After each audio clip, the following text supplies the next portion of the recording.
You had two styles in medieval time. You had Romanesque, and then you had Gothic. In the eastern part, it was all Byzantine. Byzantine stayed until the 14th century. Romanesque was a very short period, and it was kind of a transition from classical style to Gothic. Yes? I'm sorry? This is Hatfield House.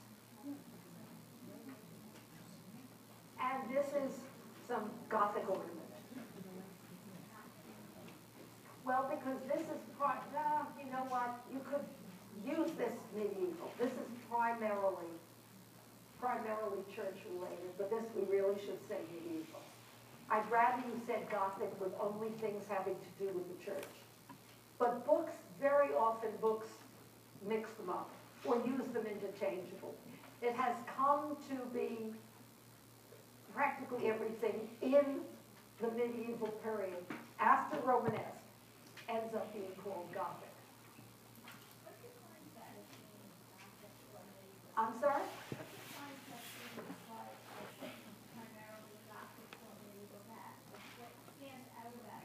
A lot of Celtic motifs. First of all, nothing classical.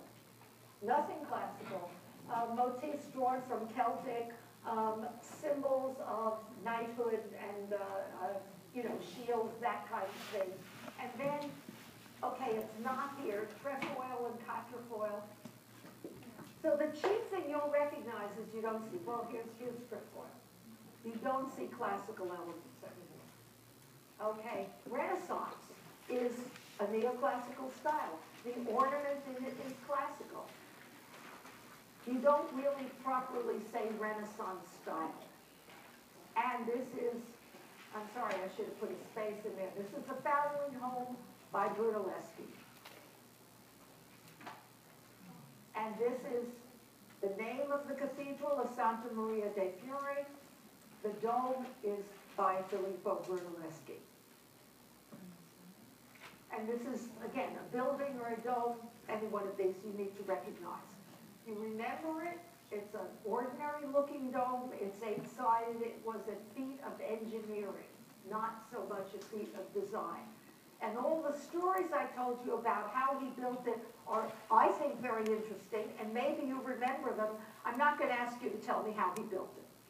I might ask you who built it, I might ask you to identify, bless you, I might ask you to identify the building. But in your studying, refine down to what you really want to know. Not all of the background facts which may help you to remember them. I may ask you how something developed. I may ask you about an influence. I'm not going to ask you how did Brunelleschi figure out how to build the dome. That's not important to you as designers. And this, a building an interior that I would want you to be able to recognize. And again, why is it a Renaissance interior? You see the decorated floor and ceiling. You see the use of classical elements. You see the symmetry of the building. And you see the coordinated design. Or hopefully you see the coordinated design. Again, the Pozzi Chapel, the same general characteristics. Okay, you don't see the symmetry because I'm showing you just a cross-section. This is a pilaster. I mean, you know, I assume what a column is. This is what a pilaster looks like. This is a rondel. The Laurentian Library by Michelangelo.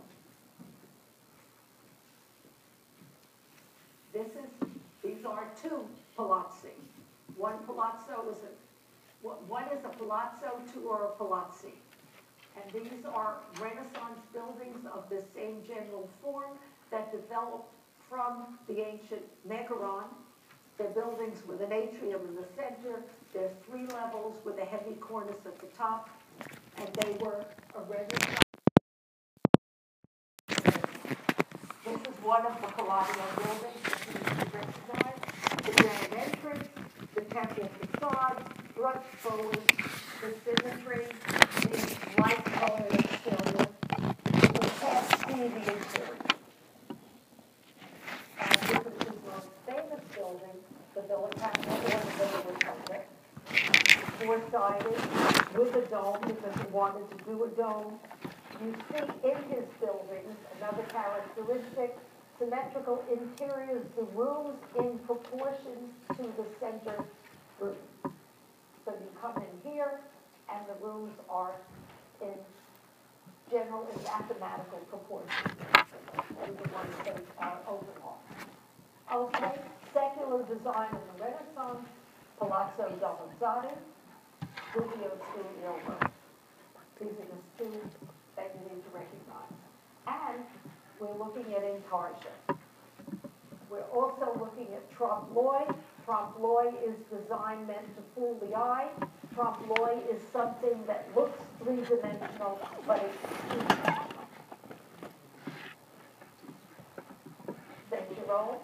I'm more interested in your knowing that this is a Renaissance interior because we see the classical elements, we see the decorated ceiling, we see the collection of objects, we see that the man can read and write, so that tells us that this is a Renaissance portrait. Medieval chest, this one has Gothic ornament. This one, these two are Cassoni. One is a Cassone with E on the end. Two or more are Cassoni with I on the end. And what do these come from? I didn't write it in. Sarcophagus. And this one looks just like one. This one is a more elaborate variation. The Savonarola, oh, I'm sorry, the A came off here. Savonarola with an A on it. The Farbigale chair. This is a join chair with linen fold carving. This is a turn chair. A turn chair is made up of elements all turned on a lathe. You don't need to know more than that about how it's done. You recognize it because they're all round. They all look like broomsticks. Savonarola chair you recognize because the elements are interlocking. And this chair happens to be inlaid. And remember, we know the difference between inlay and intarsia. Pietrodora top. Pietrodora was inlaid with semi-precious stones or with colored marble. And this is a table with trestle base. You have tripod base. You could have trestle base. We looked at, actually we haven't even looked at pedestal bases.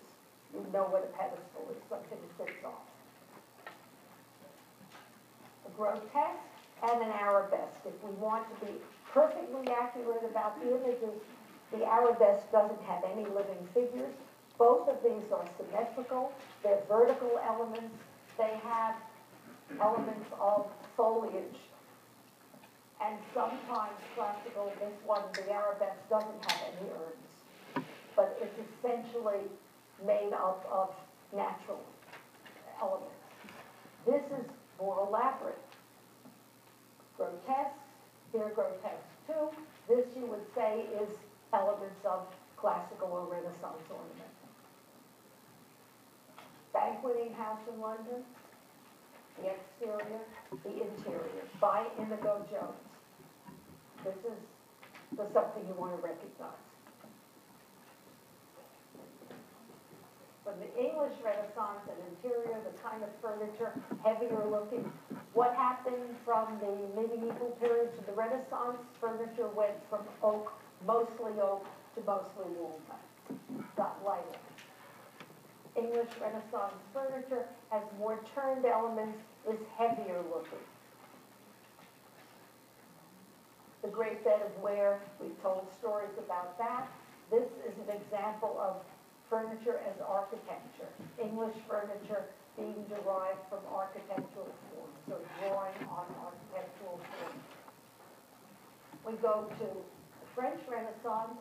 They start wrapping buildings done in the medieval style, wrapping them in Renaissance detailing. This, Galerie Francois I, it's not Galerie Francoisie, in the Palais de Fontainebleau, and this is a predecessor of later grand galleries. I'm sorry, I should move that to the top. What is The Galerie Francois I in Fontainebleau. The Dutch Kaas versus the French armoire. The Kaas is much more geometric in form. Basically, it's an armoire with simpler kind of carving.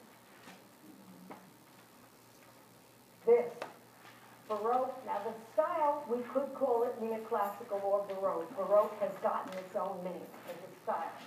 This is the Baldacchini or the altar in St. Peter's by Bernini.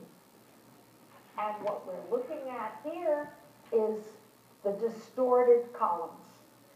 In addition to it being a magnet, I mean, you should recognize it just looking at it, but part of what makes it Baroque is the excessive decoration, the feeling of movement, the drama, the grand scale, and the distortion or playing around with classical form. Sandra, I didn't show you the colonnade and the piazza, which is the other structure for which Bernini is famous. Sandra, I had this before, didn't I? Yeah. Sorry. I was showing you well, in this case, I wanted to show you because of the comparison from Renaissance to Baroque. The feeling of movement and greater scale and very, very heavy on the sculptural work. And again, Italian Baroque furniture. These two pieces, let's leave out the chair. I'm not going to change the chair because I'm not fond of the chair. But these two pieces, which really have the feeling of movement. Well, no, the chair has a feeling of great drama and a lot of heavily sculptured, the sculptured elements. But these pieces have the movement, dynamic feeling. And the chair doesn't exhibit that as well as these two do. And the Sagredo bedroom was an interior I'm showing you because it's in the Metropolitan Museum with the putti looking as though they're about to come down off the ceiling. Okay? From these, I'm going to pick images to show you on the exam. This was meant to be a short class. I wanted to get the points across of what you need to know. The images, okay, we're not finished yet. The images that are going to be posted, and your last chance to ask questions. Think about it. No question is too stupid to ask. And, I'll get to them in a minute. We are not going to be